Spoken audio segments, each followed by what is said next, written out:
मैं सूरज कुमार अपने YouTube channel सूरज origin coaching पे स्वागत करता हूं। तो भाई लोग, आज मैं जो क्लास 12th का जो हिंदी ऑब्जेक्टिव क्वेश्चन था, ठीक है, क्लास 12th का जो हिंदी ऑब्जेक्टिव क्वेश्चन जो चैप्टर 4 हमारा है, चैप्टर का नाम है हमारा क्या चीज, अर्धनारीश्वर, अर्धनारीश्वर पाठ के, ठीक है, अर्धनारीश्वर चौथा पाठ हमारा है हिंदी का।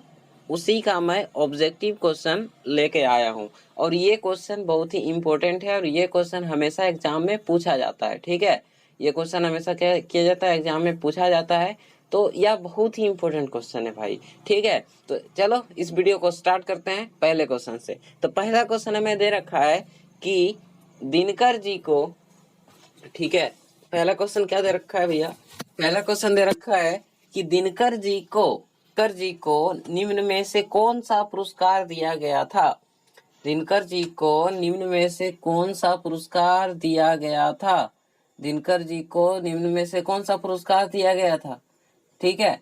तो दिनकर जी को कौन सा पुरस्कार दिया गया, याद रखिएगा डी नंबर इसका क्या हो जाएगा, राइट आंसर हमारा हो जाएगा पद्म।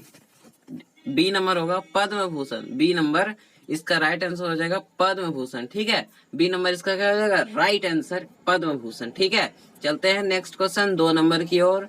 2 नंबर क्वेश्चन हमें कहता है कि अर्धनारीश्वर पाठ के लेखक कौन है। अर्धनारीश्वर पाठ के लेखक कौन है या नारीश्वर किसकी रचना है। तो याद रखिएगा इसका जो राइट आंसर हो जाएगा हमारा रामधारी सिंह दिनकर। कौन सा हो जाएगा हमारा, रामधारी सिंह दिनकर, इसका राइट आंसर बी नंबर इसका क्या हो जाएगा, राइट आंसर, ठीक है। चलते हैं 3 नंबर क्वेश्चन की ओर। तो 3 नंबर क्वेश्चन की ओर चलते हैं। 3 नंबर कहता है कि रामधारी सिंह दिनकर की रचना कौन सी है। तो भैया जी चैप्टर का जो नाम होगा वही उनकी इसमें मिक्सिंग मतलब मिल जाएगा, ठीक है। तो इसमें हो जाएगा डी नंबर राइट आंसर अर्धनारीश्वर। चलते हैं चौथे नंबर क्वेश्चन की ओर। चौथा में कहता है 4th नंबर क्वेश्चन कि दिनकर जी का जन्म बिहार के किस जिले में हुआ था। तो याद रखिएगा कि उनका जो जन्म हुआ था, याद रखिएगा बेगूसराय में। कब हुआ था, कहाँ हुआ था, तो बेगूसराय में, ठीक है। बेगूसराय में उनका क्या हुआ था, जन्म हुआ था। किस जिले में, तो बेगूसराय जिले में। कहाँ के, तो बिहार के, ठीक है। चलते हैं 5 नंबर क्वेश्चन की ओर। बहुत ही इंटरेस्टिंग क्वेश्चन है, सिर्फ हिंदी का आप स्टोरी पढ़िएगा तो सारा ये सब हमारा क्या है, मोस्ट इम्पोर्टेंट क्वेश्चन है, ठीक है, हमेशा एग्जाम में पूछा जाता है। अगर आप चैप्टर को पूरे हिंदी को पूरे अगर सबके ऑब्जेक्टिव को पढ़ लेंगे और प्लस हिंदी का जो क्वेश्चन बैंक में जो ऑब्जेक्टिव क्वेश्चन दे रखा है, अगर उसको और इसको पढ़ लेते हैं chapter wise plus question bank में जो दिया गया है, तो आपसे एक भी क्वेश्चन छूटने वाला नहीं है, ठीक है। तो चलिए आगे चलते हैं। 5 नंबर क्वेश्चन क्या कह रहा है। 5 नंबर क्वेश्चन कह रहा है कि अर्धनारीश्वर में किस गुण का समन्वय है, ठीक है, किस गुण का क्या है, समन्वय है। तो याद रखिएगा कि उसमें है कौन सा, तो नारी और पुरुष, नारी और पुरुष दोनों, नारी एवं पुरुष दोनों, ठीक है। चलते हैं नेक्स्ट क्वेश्चन हमारा 6 नंबर कहता है कि दिनकर जी की पहली काव्य पुस्तक कौन सी है। तो याद रखिएगा कि दिनकर जी की जो पहली काव्य पुस्तक है कौन सा, तो याद रखिएगा हुंकार, क्या चीज है, नहीं, इसमें हो जाएगा काव्य पुस्तक रहे तो याद रखिएगा प्रणभंग, क्या चीज है, प्रणभंग, इसका डी नंबर इसका राइट आंसर होगा प्रणभंग, ठीक है। 7 नंबर क्वेश्चन की ओर चलते हैं। तो 7 नंबर क्वेश्चन कहता है कि दिनकर जी की पहली कविता किस पत्रिका में प्रकाशित हुई। तो याद रखिएगा कि इनका जो हुआ था छात्र सहोदर में हुआ था, कौन से, छात्र सहोदर में, ठीक है। चलते हैं 8 नंबर क्वेश्चन की ओर। 8 नंबर क्वेश्चन कहता है कि दिनकर जी की पहली कविता कब प्रकाशित हुई थी। तो याद रखिएगा 1925 ईस्वी में। कब, तो 1925 ईस्वी में, ठीक है। चलते हैं 9 नंबर क्वेश्चन की ओर। 9 नंबर क्वेश्चन कहता है कि 9 नंबर क्वेश्चन में क्या कह रहा है भैया, तो दिनकर जी के अनुसार यदि पति विचार है, क्या कह रहा है, पति विचार है तो पत्नी क्या है। तो याद रखिएगा पत्नी भावना है, ठीक है, इमोशन है, ठीक है। चलते हैं 10 नंबर क्वेश्चन की ओर। 10 नंबर कहता है कि 10 नंबर कहता है बुद्ध और महावीर ने नारियों को कौन सा अधिकार दिया है? तो याद रखिएगा इसका जो राइट आंसर होगा बी नंबर होगा, भिक्षुनी होने का। क्या चीज? भिक्षुनी होने का। ठीक है, भिक्षुनी होने का। चलते हैं 11 नंबर क्वेश्चन की ओर। ठीक है, 11 नंबर क्वेश्चन बहुत ही इंपॉर्टेंट है। ठीक है, तो ये तो सिंपल है कि इसमें जो राइट आंसर हो जाएगा ए नंबर ही होगा। इतना बड़ा जो दे रखा है पंक्ति, ठीक है, यह किस कथन का है? यानी पुरुष जब नारी के गुण लेता है तब वह देवता बन जाता है, किंतु नारी जब नर के गुण सीखती है तो वह राक्षस हो जाती है। यह किसका कथन है? तो याद रखिएगा दिनकर जी का। ठीक है, दिनकर जी का यह कथन है। ठीक है, चलते हैं आगे।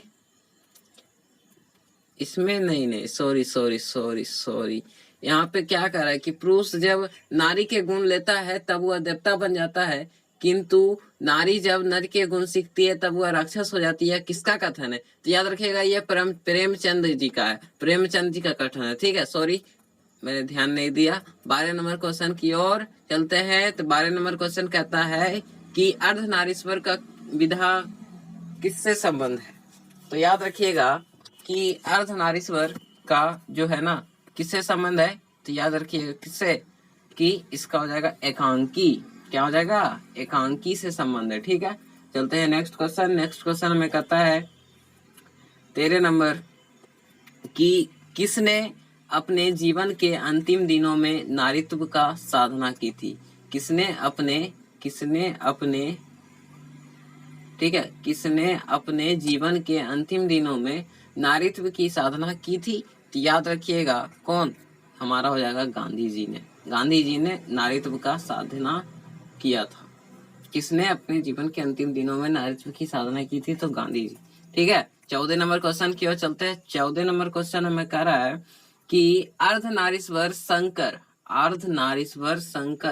और पार्वती का किस प्रकार का रूप है? तो याद रखिएगा कि उनका जो रूप है कल्पित रूप है। कौन सा? तो कल्पित रूप उसका है। तो इसका हो जाएगा बी नंबर राइट आंसर। ठीक है, बी नंबर इसका क्या हो जाएगा? Right answer. चलते हैं 15 नंबर क्वेश्चन की ओर। 15 नंबर क्वेश्चन कहता है कि प्रेमचंद्र के अनुसार, ठीक है,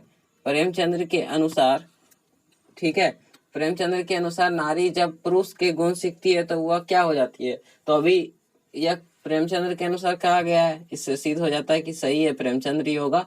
ठीक है, डी नंबर इसका राइट आंसर है।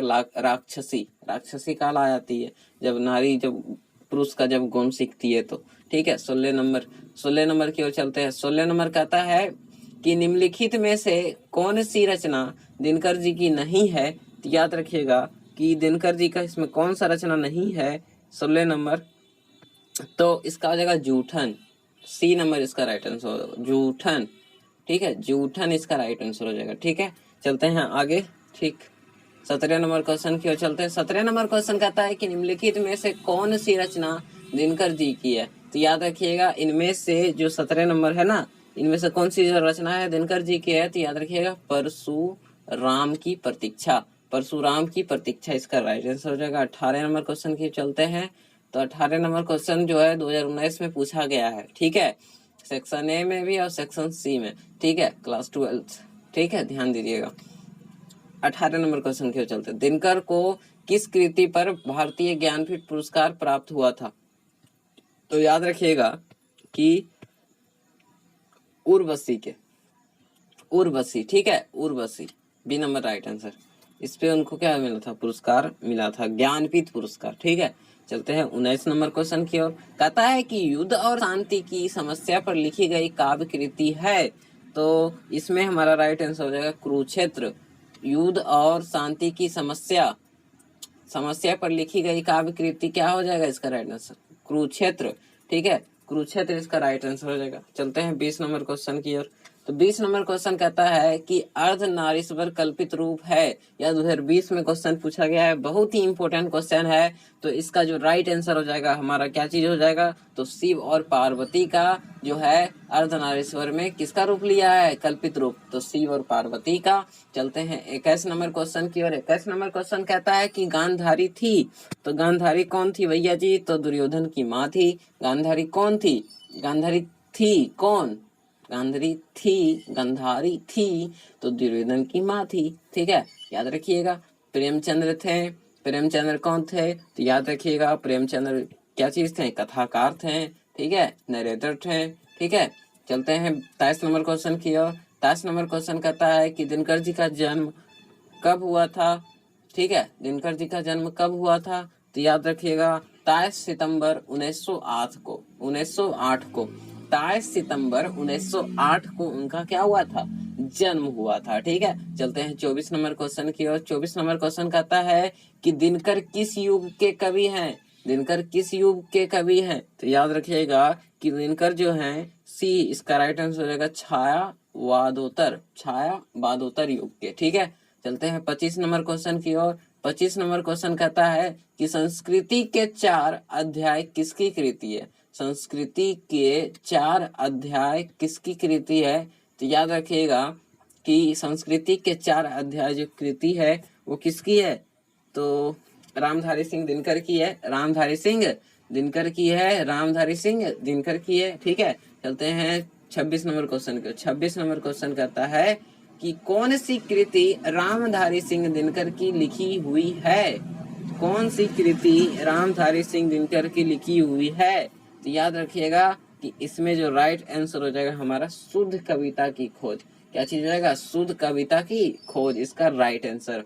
चलते हैं 27 नंबर क्वेश्चन की ओर। 27 नंबर क्वेश्चन हम अब नहीं है अब। ठीक है, 27 नंबर क्वेश्चन अब नहीं है, 26 हमारा लास्ट क्वेश्चन है। तो अगर यह वीडियो आपको अच्छा लगा, अगर सारा ऑब्जेक्टिव आपको याद हो गया, ठीक है, तो हमारे वीडियो को लाइक करें, हमारे चैनल को भी सब्सक्राइब करें। ठीक है, सूरज ओरिजिन कोचिंग को। ठीक है, मिलते हैं आपको 5th चैप्टर के मोस्ट इम्पोर्टेंट हिंदी ऑब्जेक्टिव में। ठीक है, तो तब तक जय हिंद।